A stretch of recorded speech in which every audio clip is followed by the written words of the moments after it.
Hello my dear students and my all viewers, कैसे हैं आप सब? Good afternoon. I am Harshita from Learning World Classes. So I hope you all are doing well and आप अपनी पढ़ाई अच्छे से कर रहे होंगे। हिंदी की कक्षा में आप सभी का हार्दिक स्वागत है। हिंदी व्याकरण की जो बेसिक सीरीज है part of speech in Hindi व्याकरण, हम अपनी सीरीज को कंप्लीट धीरे धीरे करते जा रहे हैं।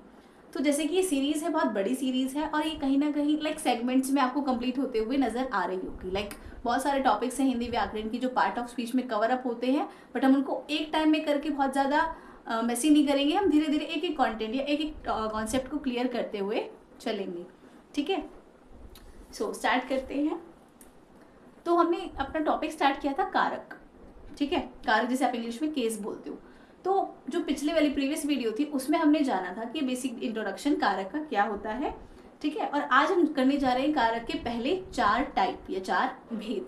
ऑलराइट, तो हमने लास्ट वीडियो में जाना था कारक क्या होता है। कारक का बेसिकली जो लिटरल मीनिंग है यानी शाब्दिक अर्थ है वो होता है क्रिया को करने वाला। ठीक है, यानी काम को करने वाला। ठीक है, और बेसिकली जो इसकी परिभाषा है, डेफिनेशन है, वो क्या होती है, या संज्ञा या सर्वनाम का वह रूप जिससे उसका संबंध क्रिया और दूसरे शब्दों के साथ पता चलता है, उसे हम कारक कहते हैं। देखो, संज्ञा सर्वनाम है, क्रिया है। ठीक है, अब उन दोनों के बीच में क्या काम हो रहा है, किसने किया है, किसके द्वारा किया है, किसके लिए हो रहा है, दोनों के बीच में जो भी संबंध है, जो भी रिलेशन है, वो कौन बताता है?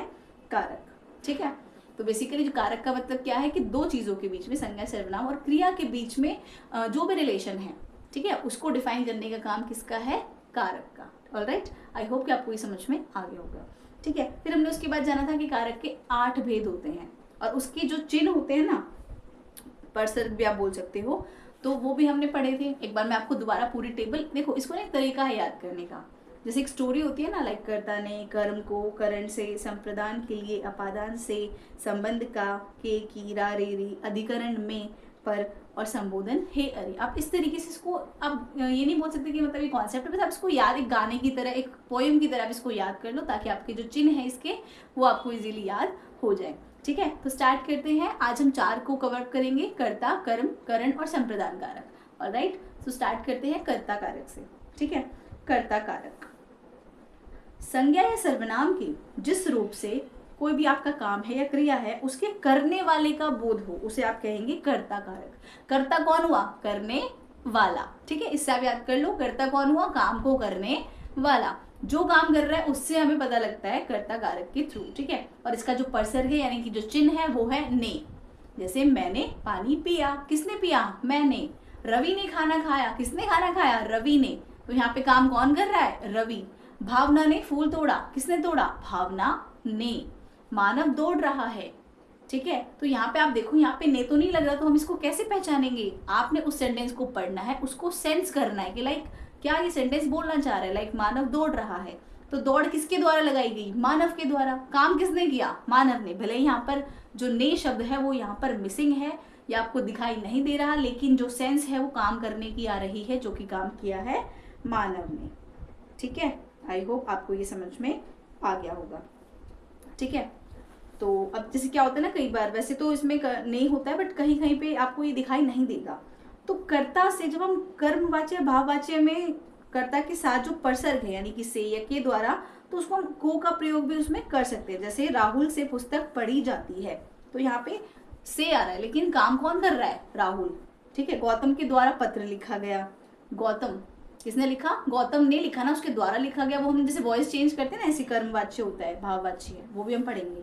ठीक है, नेक्स्ट आ जाता है, ये था हमारा कर्ता कारक, जिससे आपको पता लगता है कि काम को करने वाला कौन है, डूअर कौन है। ठीक है, doer of the action. Alright, second पे आते हैं कर्म कारक। ठीक है, कर्म जिसका चिन्ह है आपका को, कर्ता ने कर्म को। ठीक, संज्ञा सर्वनाम के जिस रूप पर क्रिया का प्रभाव पड़े, यानी कि जो भी एक्शन हो रहा है, संज्ञा सर्वनाम के जिस रूप पर जो एक्शन हो रहा है उसका प्रभाव पड़ रहा है, वो होता है आपका कर्म कारक। जैसे माँ खाना बना रही है। ठीक है, पुलिस ने चोर को पकड़ा। किसको पकड़ा? चोर को पकड़ा। ठीक है, अब काम का एक्शन किस पे हो रहा है? चोर को, क्योंकि चोर को पकड़ लिया। माँ खाना बना रही है, क्या बना रही है? खाना। तो किस पे प्रभाव पड़ रहा है? खाने पर, बिकॉज खाना बन रहा है। मालिक ने नौकर को डांटा। किसको डांटा? नौकर को। ठीक है, फिर है उसने नेहा को बुलाया। किसने बुलाया? किसको बुलाया? है ना। अब ने है यहाँ पे कर्ता, देखो यहाँ पे दो आपके कारक आ गए हैं, कर्ता कारक और कर्म कारक। किसने, उसने कर्ता, किसको, नेहा को कर्म कारक। किसको बुलाया, नेहा के ऊपर प्रभाव पड़ेगा बिकॉज उसको बुलाया गया है, ठीक है। तो ये है हमारे कर्म कारक के उदाहरण, ठीक है। तो आप ना जो क्रिया का कर्म है उसकी पहचान आप क्रिया के साथ भी कर सकते हो। किस तरीके से आप क्वेश्चन पूछ सकते हो, किस या फिर किसको। जैसे मैंने पत्र लिखा, क्या लिखा, तो आपका आ जाएगा पत्र। अध्यापक ने विद्यार्थी को पढ़ाया, आपने पूछा किसे पढ़ाया, विद्यार्थी को पढ़ाया, ठीक है। आप इस तरीके से क्वेश्चन करके भी आप ये मान सकते हो कि कौन सा कारक यहाँ पर यूज हो रहा है, ठीक है। फिर आगे हम बात करते हैं करण कारक की। थर्ड है हमारा करण कारक, जिसका चिन्ह है से, ठीक है। संज्ञा या सर्वनाम के जिस रूप से क्रिया के साधन का बोध होता है, साधन यानी कि जिस चीज के थ्रू आप उस काम को कर रहे हो, ठीक है। इसमें परसे का आपके जो चिन्ह आते हैं वो हो जाते हैं आपके से, के साथ या के द्वारा, किस चीज के थ्रू आप किसी एक्शन को कर रहे हो। बालक पेंसिल से चित्र बनाता है, यानी कि जो बच्चा है वो किससे चित्र बना रहा है, पेंसिल से। वह पेन से लिख रहा है, किससे लिख रहा है, पेन से। तो यहाँ पर क्या है, वो साधन या वो मीन्स, ठीक है, कि आप किसके थ्रू, मीडियम क्या है, पेन या पेंसिल, ठीक है।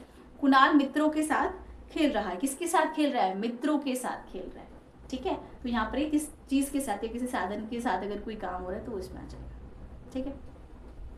फोर्थ में आ जाते हैं, ठीक है। फोर्थ है हमारा संप्रदान कारक। संप्रदान करता जिसके लिए कुछ कार्य करता है या कुछ देता है, यानी काम को करने वाला कोई व्यक्ति कुछ काम कर रहा है या फिर उसको कुछ दे रहा है। करने या देने वाले रूप को जब प्रकट किया जाता है तो वो संप्रदान कारक का ही काम होता है। कैसे, देखते हैं। माँ बच्चों के लिए खाना बना रही है, माँ खाना तो बना रही है बट किसके लिए बना रही है, बच्चों के लिए। डूअर कौन है यहाँ पे, माँ, कर्ता, ठीक है। किसके लिए, बच्चों के लिए।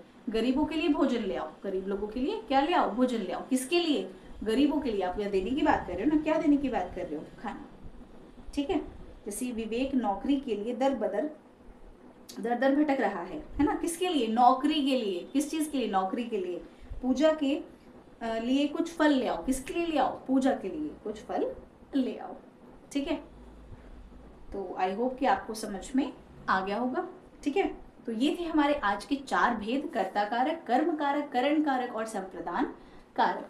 कर्ता ने कर्म को करण से संप्रदान के लिए, ठीक है। आज का होमवर्क है, चारों को आपने लर्न करना है विद पोएम के सेंस में। आप इसको याद कर सकते हो बार बार बोल करके, और इनके कॉन्सेप्ट को जरूर क्लियर कर लेना, ठीक है। कर्ता करने वाला, कर्म यानी कि जिस रूप के ऊपर क्रिया का प्रभाव पड़ रहा है, अफेक्ट किस चीज के ऊपर पड़ रहा है। करण कारक किस चीज के थ्रू वो काम हो रहा है, और संप्रदान किस चीज के लिए वो काम हो रहा है। सो आई होप कि आपको ये कारक के 4 भेद समझ में आ गए होंगे।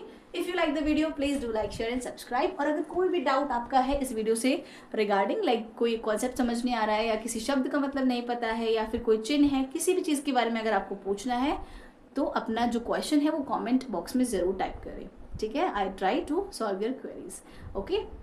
तो आई होप कि आपको समझ में आ गया होगा। प्लीज़ अपने नोट मेकिंग ज़रूर करिए, साथ साथ शॉर्ट में करिए बट करिए ज़रूर, बिकॉज जब आप लिखते हैं ना तो उसके 99% चांसेस होते हैं कि वो आपके माइंड में छप जाता है, लाइक ईजी हो जाता है आपको बाद में रिकॉल करने के लिए। Alright, so thanks for watching. If you like the video, please do like, share and subscribe and follow for more, and press the bell icon for the upcoming notification of our videos. Okay, I hope कि आपको समझ में आ गया होगा। Bye bye, thanks for watching, stay tuned.